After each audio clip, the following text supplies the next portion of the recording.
What's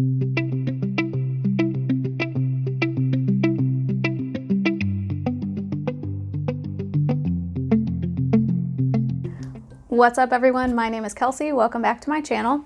Today we are talking about asexuality. So, I've been planning this video for literally months now, but I finally found time in my schedule, and it just so happens that this week is Asexual Awareness Week, Asexuality Awareness Week, ACE Week in general. So the timing just worked out perfectly. This video is going to be broken up into parts. So part one is just like a general introduction to asexuality and some like common statements or questions people get. The second part is like more resources for you to look into if you're interested in learning more about asexuality, or if you think you might be ace and you want to learn more.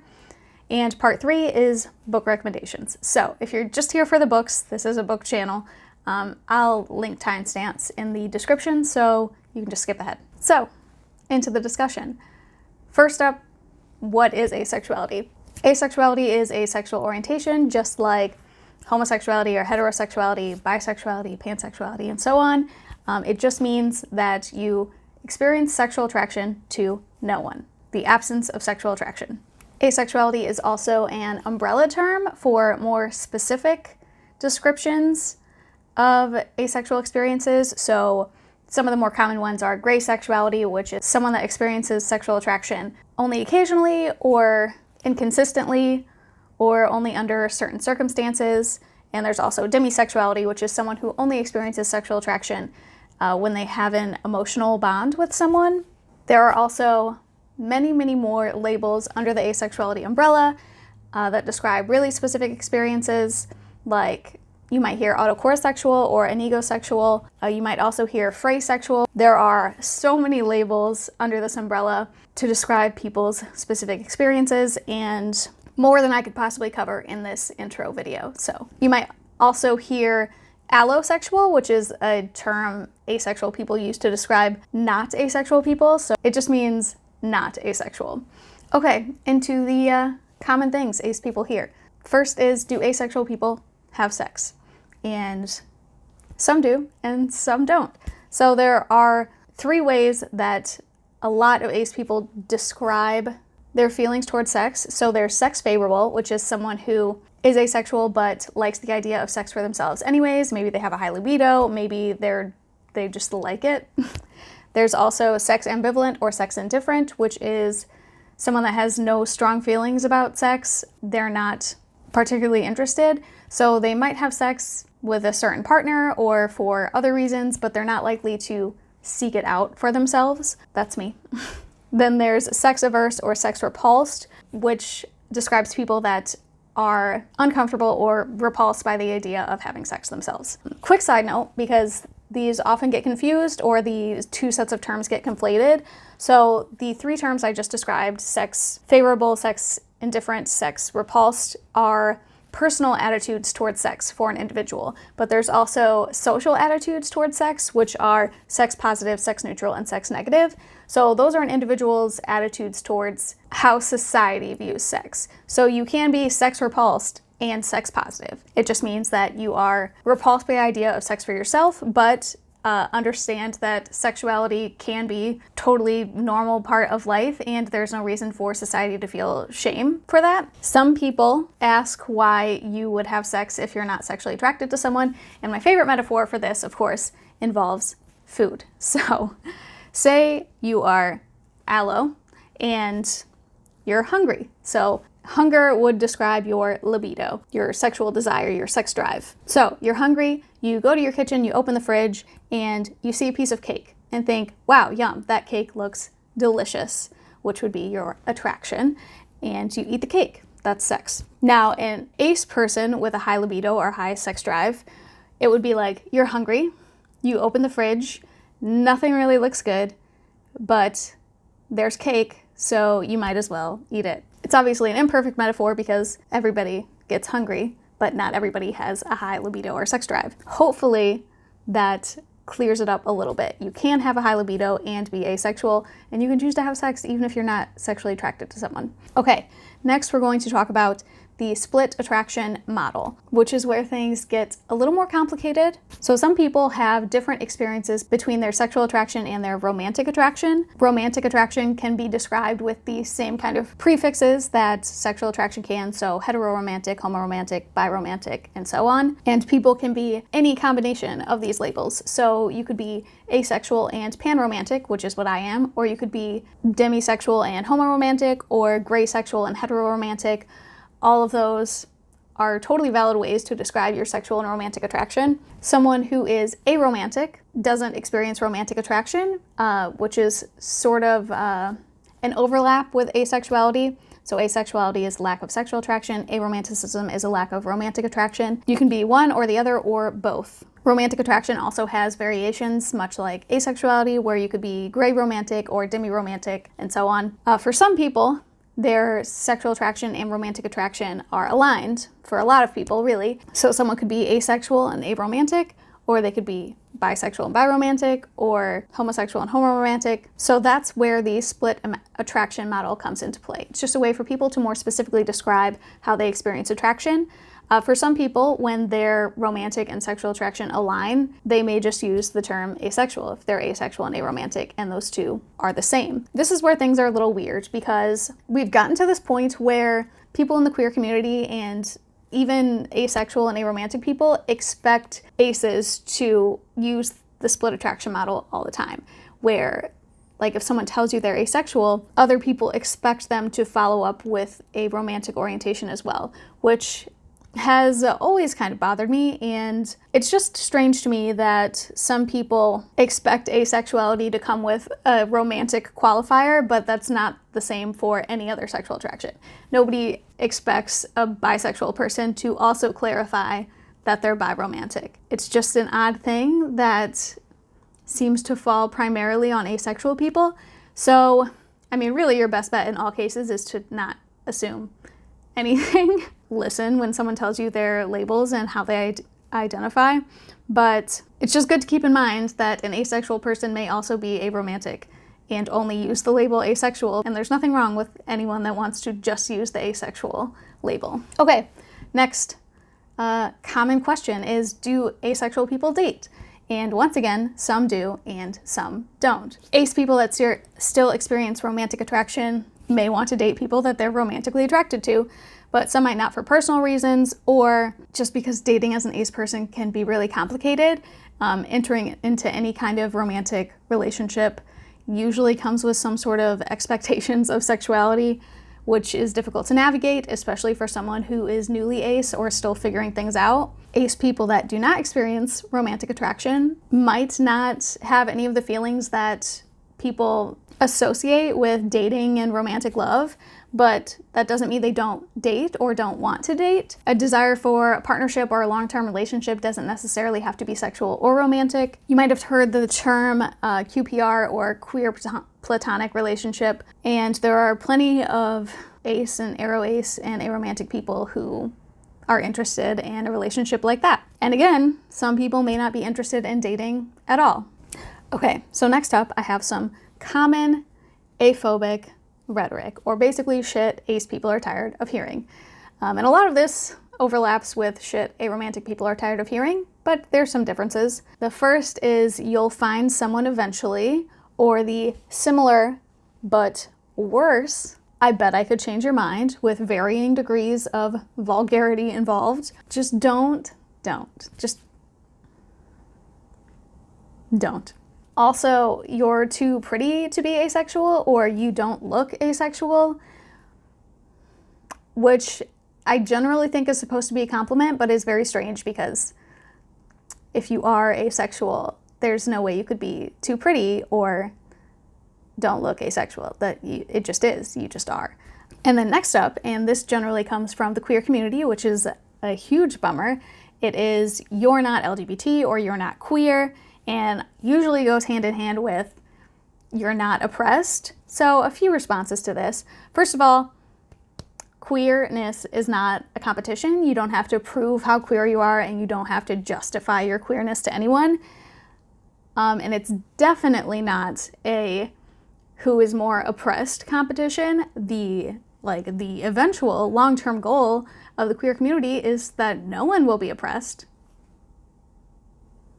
So I don't understand why that's an issue at all. And secondly, while ace people don't experience oppression or discrimination the way that other queer people might, but all queer oppression looks different, so that's a strange reason to be upset to me. But either way, ace people do experience discrimination. I'll link a few articles below that talk about this a little more, go into surveys and interviews, but one of them does discuss corrective rape, so be aware of that going in. I'm also going to link an article called Asexual People's Experiences with Microaggressions. A few of them I just talked about, microaggressions, but there are more, like if you hear the terms everyone has sex, or everyone falls in love, or everyone wants to fall in love, or sex is a human experience, or sex is what makes us human. Those are all microaggressions that are really upsetting for someone who's asexual to hear. We are human, and we are perfectly capable of the full spectrum of human experience and emotion without sex. Also the famous, they need to get laid, he needs to get laid, she needs to get laid. Someone that's being bitchy or mean is often told they need to get laid to get over it. You also hear grow up, or implications that you're a child if you don't have sex. And then there's the classic, what do you do with all that extra time you're not thinking about sex? Obviously, I'm asexual, so I cannot speak to allosexual experiences, but not experiencing sexual attraction does not open up hours and hours of your day. And that's a weird thing to imply. And it just sets up this expectation that ace people should be more productive than everyone else because they don't think about sex. It's a very confusing thing to say to an ace person. Okay, next is just a couple questions. I asked for any questions on my Twitter, which I'll link down below if you want to follow me, but only 2 were not covered in the general information section. So the first was how/when did you know you were ace? So we're going into a little personal background here. I came out as ace when I was 28, and I'd known I was ace for about a year. I've been questioning for a while. I think when I was 24, 25, I read a book with a demisexual main character and realized that that was a thing that people could be. But it took me a long time to sort through my feelings and figure things out. And I credit all of this confusion to a few things from my childhood and my teen years. So the first was general media, like teen dramas and those half-hour sitcoms that were popular in the 90s, which really pushed this idea that women don't want to have sex, men want to have sex, and women give them sex when they are feeling generous or some shit. That was in a shit ton of sitcoms when I was a child. And it was like a running joke on every show where men were super horny and wanted to have sex with their wives all the time, and the woman was always like, I have a headache, I'm not in the mood. So it was just ingrained in me that women didn't want to have sex. So I thought it was normal. I thought a lack of desire, a lack of sexual attraction or interest was just a thing that all women had. But there was also this conflicting idea, and this was when I was a little older as a teenager, my baby feminism years, where we were very anti-slut shaming, and there was this big idea that women do want sex and want to have sex, and it sort of transformed into this idea in my mind that being hypersexual, being super interested in sex was like a requirement of feminism. Like, in order to be a feminist, in order to be a strong woman, I had to be personally interested in sex for myself, and I had to embrace some kind of sexual desire, which now I know is silly, but when you have these like weird conflicting ideas in your head, it takes a long time to sort out all of those threads. Okay, and the last reason I credit is Comphet, or compulsory heterosexuality. This term is frequently discussed in lesbian circles because it's something that a lot of lesbians have had to deal with in their lives, but it's something that I relate to pretty strongly as well. And while I am panromantic, so I am romantically attracted to men, which really made things more complicated, it's the idea that, or the social conditioning that all women are sexually attracted to men and want to be with a man and are always chasing after men, will marry a man, will have babies with a man. And it's just so ingrained, so pushed on you since you're a young child that you just internalize it, even though it's not necessarily true. So basically, it took me a long time to sort out the difference between society's expectations of women's sexuality and my own personal romantic attraction to people and the difference between the two. So for a long time, it was just me being like, well, I have a crush on a man, so obviously I want to have sex with him. And that wasn't true, but that's how it felt. So the other side of that coin is that whenever I had crushes on not men, I just like rationalized to myself like, oh yeah, I really like them as a person and I think they're fun and I would love to hang out with them, but I don't want to have sex with them, so I'm straight. When in reality, I didn't want to have sex with anyone and I had crushes on everyone. So as you can imagine, that was a time-consuming process to figure that shit out. Okay, into the last part. Wait, no, not the last part. Second to last part. Wait, is this really 4 parts? Damn it. It's fine. So, more resources. My first suggestion, if you want to learn more about asexuality, is the book, The Invisible Orientation, An Introduction to Asexuality by Julie Sondra Decker. This is a really solid introduction book that talks about a lot of what I talked about, but in more detail and with more data to back things up. I do think this book is especially great for people that want to be better allies, and it gets pretty repetitive if you're trying to read it straight through, but things are broken up into sections, so you can definitely skip around to the parts that interest you most. I'm also linking a few other websites in the description box. So we have the Asexuality Reddit's Glossary of Terms, which goes into more detail about some of the labels I described earlier. I'm also linking the FuckYeahAsexual Tumblr. I'm not on Tumblr anymore, but a few years ago that was like a great resource for feeling validated in general. Okay, I'm also linking an article that analyzes Black asexuality in the media using the book Let's Talk About Love by Kann. I haven't read this book, but I found this article when I was doing research for this video, and I was specifically looking for any resources that discuss the intersection of race and asexuality, particularly for Black women, because media tends to both hypersexualize young Black women and completely desexualize older Black women. Anyways, that was a great article and you should definitely check that out. Okay, the last section, book recommendations. So I think I have 10 or 12 books here. These are all books I gave 4 or 5 stars, so I can definitely say that I recommend them. And I'm going to start with the adult books. So first I have Vicious and Vengeful by V.E. Schwab. This is the villain's duology. And the ace character in this book is Victor Vale. Subtextual in book 1 and then on page in book 2. They don't use the word asexuality, but it's described, and it's also confirmed by the author. This is an adult sci-fi duology following 2 men at college working on their theses, okay? And one of them decides to do his paper on the existence of extraordinary people and how near-death experiences could create extraordinary abilities in people. So it's told in 2 timelines. The first timeline is them in college working on this paper, and the second timeline is 10 years later after one of them is getting out of jail and is seeking revenge. So it's a wild fucking ride. Victor Vale is one of my favorite characters. Everyone in this book is morally gray. It's called Villains Are Vicious, and it's the villain's duology, so you are definitely going to be rooting for a villain.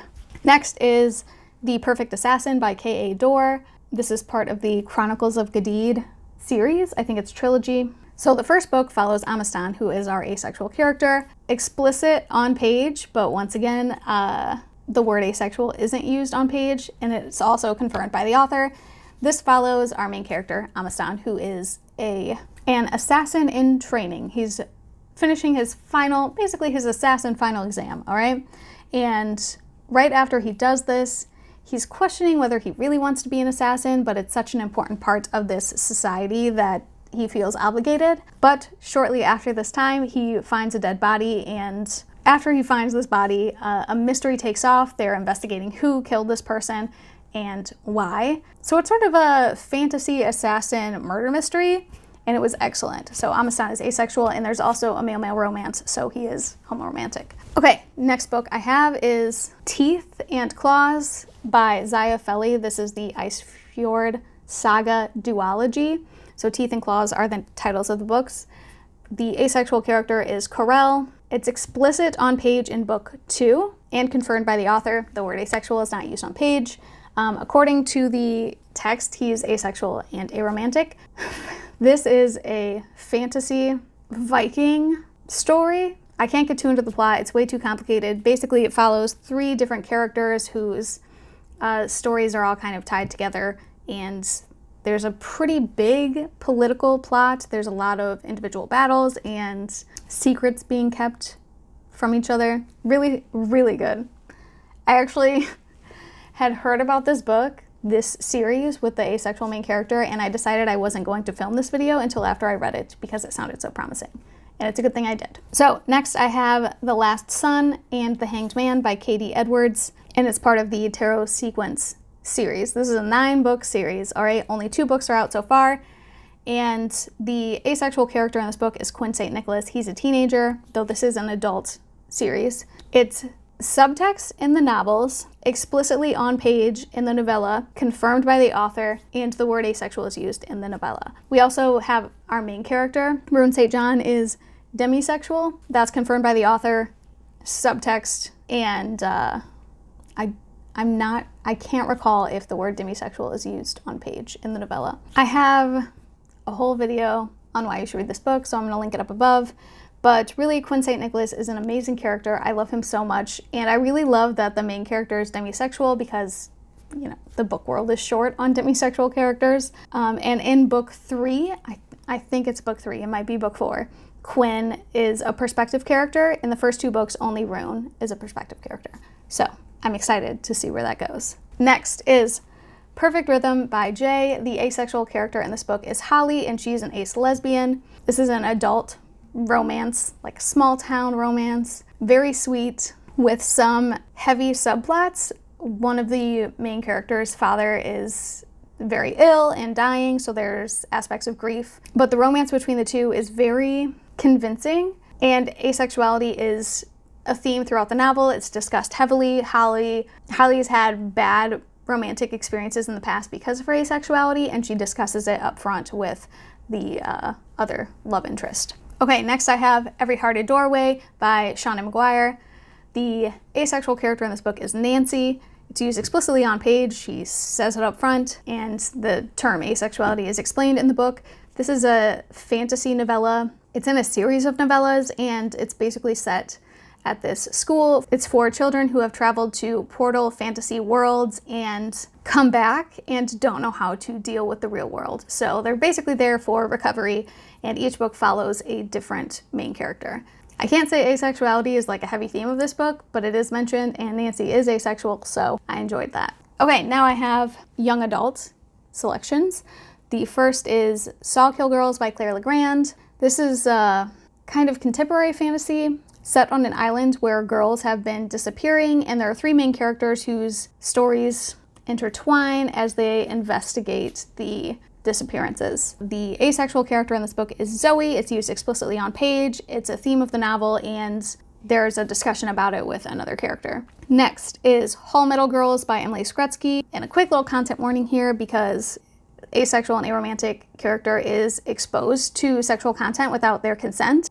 Within the context of the book, it's meant to emphasize the lack of privacy these characters have, because there's some sort of sci-fi technology that basically connects all of their minds. So it is there, but I do think it makes sense in the context of the novel. The asexual character in this book is Aisha. She's ace and aro, and it's explicit on page. She says it out loud. This is a sci-fi space opera where the main character is from a poverty-stricken family, and in order to help her brother who is ill, she volunteers for this military program where they basically make her into a cyborg, and then she's mentally connected to these 3 other people that are a part of her unit. Next is Tarnished Are the Stars by Rosie Thor. The ace character in this book is Nathaniel, and it's explicit on page and confirmed by the author, though the term asexual and aromantic are not used on page, if I recall correctly. This is a like sci-fi steampunk story about this community set on another world where technology is forbidden because the commissioner believes that it contributed to the downfall of society. So one of our main characters has a clockwork heart, which is forbidden, and her family help others be treated with technology illegally. And then our ace main character is Nathaniel, who is the son of the commissioner, but also has a clockwork heart illegally. And then there's another main character who is the eyes of the queen and is set out to spy on this community. Of course, all three of the stories combine and they meet each other and there's secrets and lies. And then there's a female-female relationship as well as Nathaniel oriented. Okay, this was a long video filming. I hope you learned something, or I hope you got some good book recommendations from this. If you have any ace book recommendations for me, I would love them. Please leave them in the comments. If you've got nothing to add but you want me to know you were here, leave me a purple heart. I post book-related videos every Wednesday, so if you want to see more, subscribe. If you like this video, hit like. If you want to keep talking, you could find me on Twitter or Instagram at Kelsey Reads or Goodreads at Kelsey Lynn Reads. Otherwise, I'll see you next week.